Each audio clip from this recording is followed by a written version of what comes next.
नरेंद्र मोदी जी, ये नहीं चलता है आप मन की बात बताते हो, अपना मन हल्का करते हो।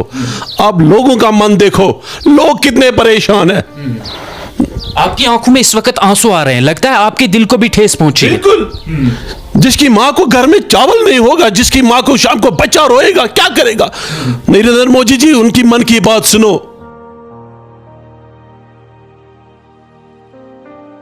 लोगों को एक ठेस पहुंची है यहां इस भाजपा से। अच्छा, आप देखिए ना, कितने बच्चे हमारे जेलों में सड़ रहे हैं। नरेंद्र मोदी जी को मैं बताऊंगा कि आप मुझे 10,000 नौकरियां दिखाओ कश्मीर में आपने किसी को दी है। बिस्मिल्लाहिर्रहमानिर्रहीम, अस्सलाम वालेकुम नाजरीन, आप देख रहे हैं कश्मीर क्राउन और मैं हूं आपका मेज़बान मंजूर डार।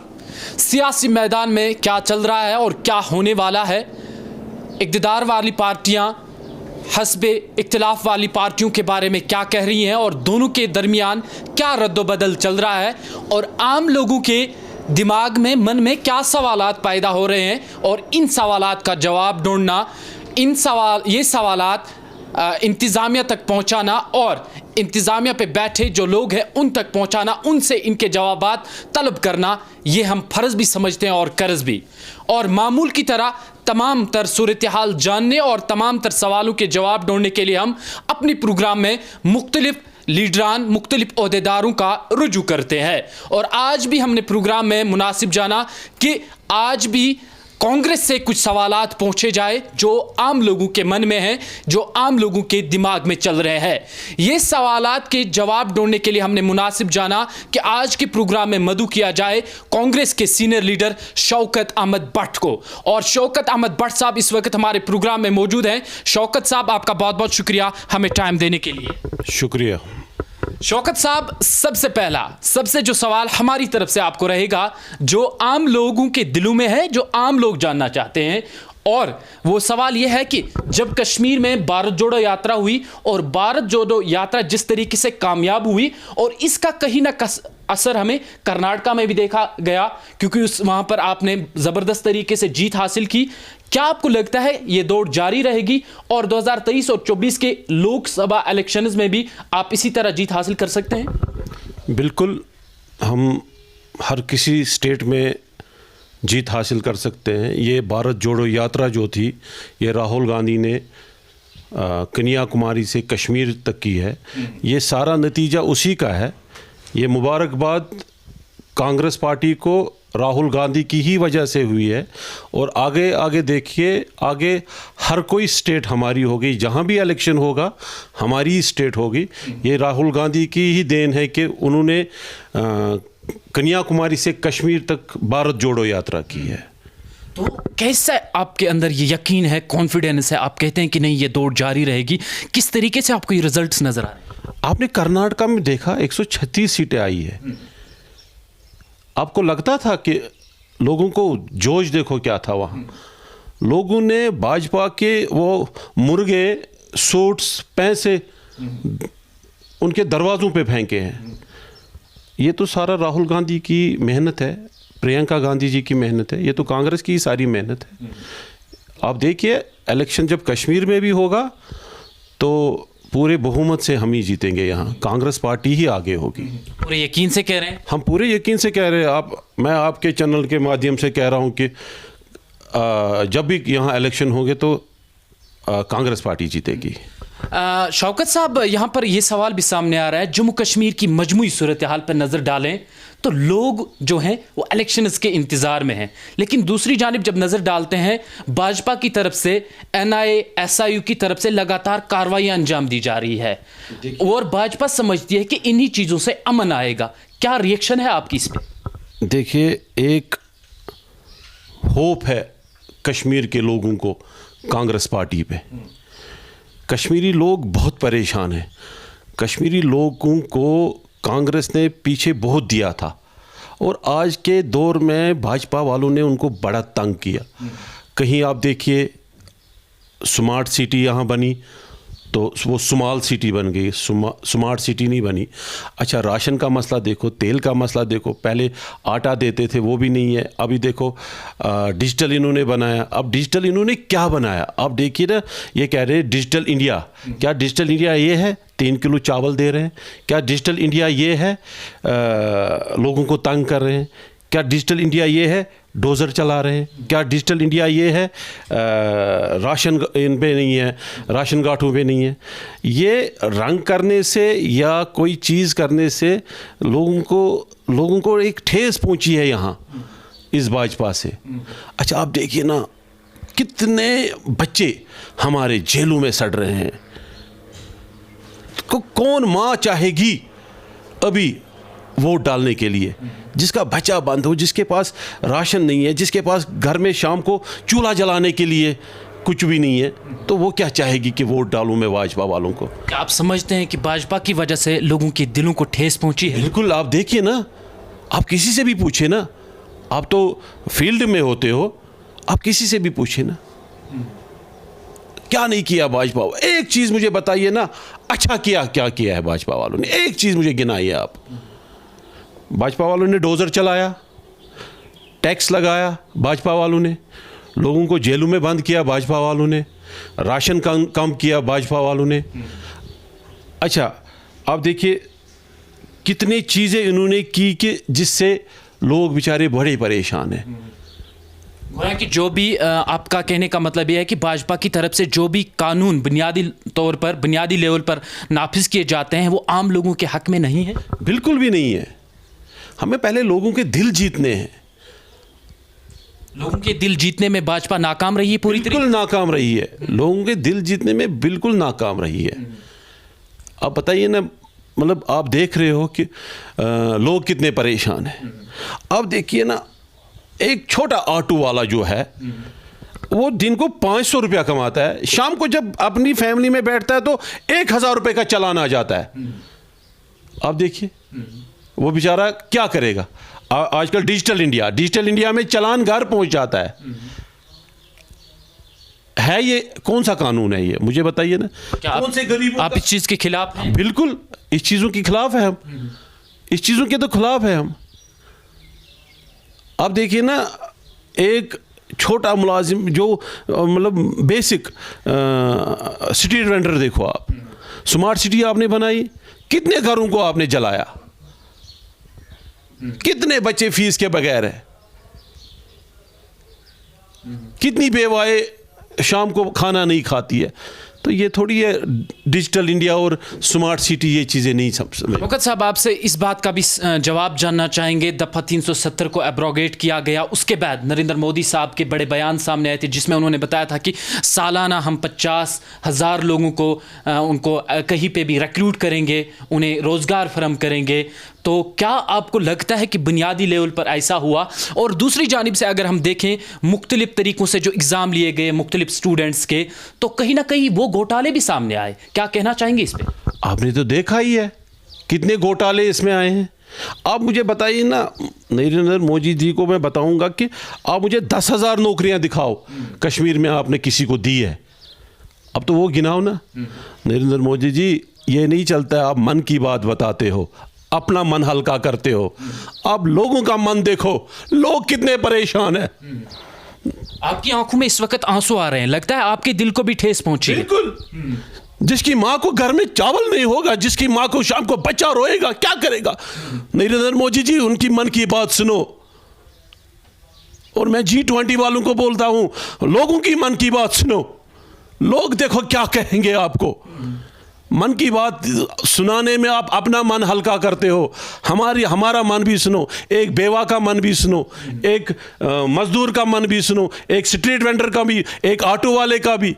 कम से कम ये देखो, ये चीज़ें नहीं होती है। नरेंद्र मोदी जी, आप हमारी मन की बात सुनो। आपकी मन की बात तो दुनिया सुनती है, बड़े बड़े हालों में सुनती है, लोग रेडियो लगा के सुनते हैं। कभी हमारी मन की बात भी सुनो, हम क्या कह रहे हैं। तो शौकत साहब यहाँ पर ये भी जानना चाहेंगे, जहाँ आप भाजपा पे यहाँ पर कई सारे जो इल्ज़ामात हैं वो आयद कर रहे हैं कि भाजपा ने ऐसे किया, लेकिन एक सवाल आपसे भी ये जानना चाहेंगे, वज़ीर दाखिला अमित शाह का एक बयान हालिया सामने आया जिसमें उन्होंने बताया कि दफ़ा 370 को हटाना कोई बड़ी बात नहीं थी, ये मामूली सी बात थी। और जो सियासी मन रखते हैं, सियासी सोच रखते हैं, उन लोगों का कहना है कि कहीं ना कहीं इसमें कांग्रेस का भी हाथ रहा। जब कांग्रेस दौरे इक़्तिदार पे थी तो कहीं ना कहीं इन्होंने दफ़ा 370 की जड़ें बहुत ज़्यादा वीक कर दी थी। देखिए ना, अगर वीक हो गई थी, इन्होंने हटा दिया, किसी मकसद के लिए हटा दिया ना 370। अगर इन्होंने हटाया था, लोगों को फ़ायदा आना चाहिए ना उसका। लोग तो इस 370 उठाने से और 35A उठाने से तो परेशान ही हो गए ना। अब बताइए ना मेरे को, 370 उठाने से या किसी को या बसाने से फ़ायदा आया किसी को? आप देखिए ना, एक चीज़ नहीं देखिए आप, हम कांग्रेस ने उनकी जड़ें कमज़ोर की थी, ये चीज़ें नहीं है। बेसिक जो गवर्नमेंट होती है उनको देखना होता है कि हमारी पब्लिक कैसे चलेगी, सफ़र नहीं उठानी चाहिए, ये चीज़ें नहीं होती है ऐसी। तो क्या समझते हैं क्या करना चाहिए अगर कांग्रेस आती है दौरे इक़्तिदार में? क्या स्टेप्स उठाएगी कांग्रेस? क्या रहेगा इसका मंशूर कि ये सब चीज़ें जो हैं वो दूर हो जाएंगी और आम इंसान को फ़ायदा पहुँचेगा? हम हर कोई चीज़ गरीबों को, कांग्रेस पार्टी गरीबों की पार्टी है, मजलूमों की पार्टी है। हम गरीबों के साथ उठेंगे। हम उतने बड़े लीडर नहीं हैं, हम इन्हीं में से निकले हुए हैं। हम इनके साथ रहेंगे और हर कोई चीज़ इनका देखेंगे, घर घर जाके इनकी परेशानी हम देखेंगे। और राहुल जी ने वादा किया है, जब हम आएंगे ना 24 में, ये 370 भी नहीं रहेगा, सब कुछ ठीक हो जाएगा। शौकत साहब, आपसे ये बात भी जानने की कोशिश करेंगे, एक आम इंसान के मन में ये सवाल है, अगर कांग्रेस पार्टी की बात करें तो इस वक्त कांग्रेस पार्टी, या इससे पहले की बात करें, कांग्रेस पार्टी को बहुत सारे चैलेंजों का सामना रहे। कभी कांग्रेस से कोई लीडर निकलता है, कभी आता है, जैसे हालिया आपने देखा हो कि उमर जान साहब कांग्रेस से निकले, और कभी आते हैं। क्या आपको लगता है कि वादी कश्मीर में आप कुछ सीटें हासिल करने में कामयाब रहेंगे जिस दौर से आप अभी गुजर रहे हैं? पहली बात, उमर जान के बारे में हम बात नहीं करेंगे। हमारे प्रेसिडेंट साहब ने कल बात की है उनकी, तो आपने बाकी चैनलों के माध्यम से वो देखा होगा क्या हमारे प्रेसिडेंट साहब ने कहा। तो हम प्रेसिडेंट साहब के ख़िलाफ़ नहीं है। हमारे प्रेसिडेंट साहब दिग्गज लीडर है, रह चुके हैं, ये भी मिनिस्टर भी रह चुके हैं और MLA भी रह चुके हैं। तो उमर जान के खिलाफ बात करना या उमर जान के हित में बात करना ठीक नहीं है। हमारे प्रेसिडेंट साहब ने कल उनके साथ बात की है। तो ये भी उन्होंने कहा था कि कल उन्होंने उमर जान साहब ने एक चपरासी के साथ झगड़ा किया, ऐसे किया। किस हद तक ये आम लोगों के दिमाग में ये सवाल भी आ रहा है कि जब एक लीडर कौम का मुस्तकबिल देखता है, कौम को संवारता है, जब वो एक आम से इंसान से, चपरासी से झगड़ा करेगा, क्या एक लीडर को ये शोभा देता है? मेरे ख्याल से कल हमारे प्रेसिडेंट साहब ने उसके बारे में बात की थी बाकी चैनलों से। अच्छी बात है कि अगर हम ना करें इसमें बात तो अच्छी बात है। ठीक है शौकत साहब, आप से इस बात का जवाब चाहेंगे, जिस तरह कांग्रेस में अभी हालात बने हुए हैं, कांग्रेस को बहुत सारी मुश्किलात का सामना रहा है, बहुत सारे चैलेंजेस का सामना रहा है, क्योंकि बहुत अच्छे लीडर जो है कांग्रेस में से, उन्होंने कांग्रेस को अलविदा कह दिया। तो क्या आपको लगता है कि जम्मू कश्मीर में कांग्रेस संभल सकता है, कुछ सीटें हासिल करने में कामयाब रह सकता है जो भी हालात बने हुए हैं? पूरे बहुमत में कांग्रेस आएगी। लीडर आते जाते हैं, लीडर निकलते भी है और आते भी। कोई फर्क नहीं पड़ता? कोई फर्क नहीं पड़ता। किसी सीनियर लीडर से कोई फर्क नहीं पड़ता? देखिए, यहाँ गुलाम नबी आज़ाद साहब निकले, हमारे दिग्गज लीडर थे, तो कांग्रेस को कोई फर्क नहीं पड़ी। तो यहाँ देखिए ना, यहाँ जो भी लीडर कांग्रेस से निकले सारे वापस आ गए। उसमें तो मेरे ख्याल से 2-3-4% बाहर होंगे। तो हो सकता है, ये भी कह सकते हैं आप। वजह क्या बनती है शौकत साहब, ये लीडर निकल रहे हैं और ये देखिए, अपनी आइडियोलॉजी होती है, अपनी आइडियोलॉजी होती है, समझने में आइडियोलॉजी अपनी होती है। तो कोई किसी शख्स के पीछे, देखिए, हमेशा पार्टी के पीछे दौड़ना चाहिए, किसी शख्स के पीछे दौड़े। देखिए, गुलाम नबी आज़ाद एक दिग्गज लीडर थे, उसके पीछे कोई दौड़ा तो वो आज सोच रहे हैं, आज पछता रहे हैं कि हमने गलत किया है कि हमें अपनी ही कांग्रेस पार्टी में आना था। एक बड़ी पार्टी में एक अपने घर में एक इज्जत होता है। तो शौकत साहब, आपसे ये भी जानने चाहेंगे, क्योंकि बहुत ज़्यादा चर्चे चल रहे हैं G20 के हवाले से, तमाम इंतज़ामात को हतमी शक्ल दी जा रही है, जो इन्वेस्टिगेशन एजेंसीज़ हैं उनको मुतहरिक किया गया है, स्पेशल कमांडोज़ को तैनात किया जा रहा है।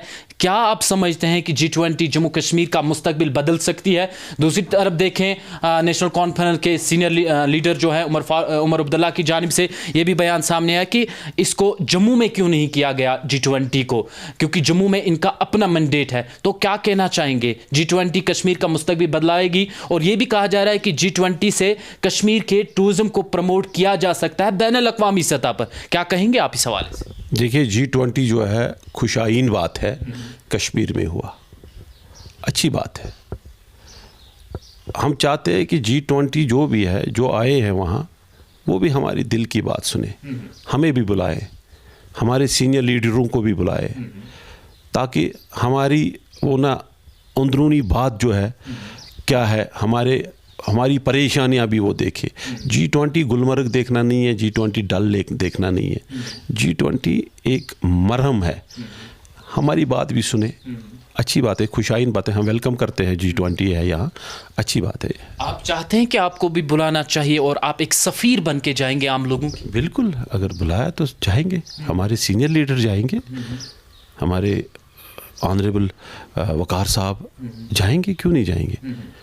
अच्छी बात है, अपनी बात कहना कोई गुनाह नहीं है, अपनी बात कहेंगे वो भी, हम अपने पब्लिक की बात कहेंगे, अपने लोगों की बात कहेंगे, एक सफ़ीर बन के जाएंगे, लोगों की परेशानियां देखी जाएंगे, ये अच्छी बात है। तो क्या चाहते हैं आप G20 में किन किन मुद्दों पर बात होनी चाहिए कश्मीर को लेकर?